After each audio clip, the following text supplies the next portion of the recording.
Okay, if you're a chocolate mint fan like I am, you're gonna love today's recipe. We're gonna make some fudgy brownies that are topped with a layer of melted Andes mints, and they are absolutely incredible.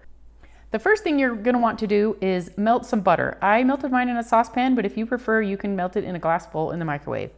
Then you're gonna add some cocoa powder, and you just wanna whisk that together till it's smooth. And then set it aside while we prepare the rest of the batter. Okay, first you're gonna want to preheat your oven to 350 degrees and then spray a 9 by 13 inch pan with nonstick cooking spray. Then in a large mixing bowl, add sugar, eggs, vanilla, whisk those together, add flour, salt, and some baking powder. Whisk again. Doesn't have to be totally combined, you just want to get most of the flour incorporated. Then we're going to add in all that lovely melted chocolate mixture. And using a rubber spatula, just stir till it's all combined. Make sure you scrape the sides of the bowl often.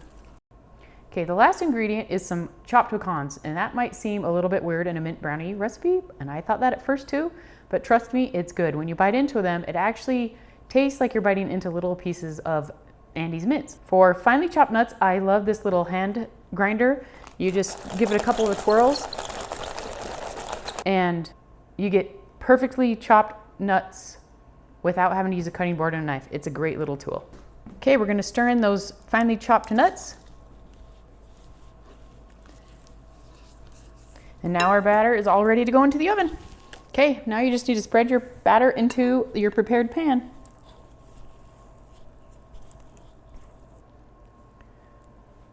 Spread it around into the corners. And then we're ready to pop it into the oven. Okay, now that the brownies are done, it is time to make our magic. We are going to sprinkle an entire bag of Andes mint baking bits over the top of the brownies.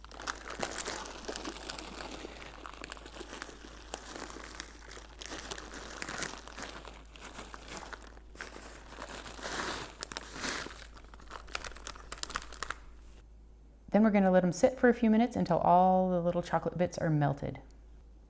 Okay, it's been about 5 minutes, and as you can see, all those little pieces of chocolate are nicely melted, so it's time to spread them out.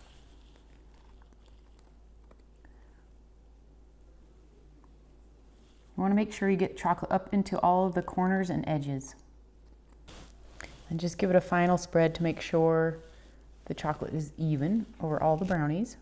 And now we're going to let them set up, and it does take several hours for the chocolate to harden up again. Okay, it's been about 3 hours, and now our brownies are totally set up, and we're ready to dig in.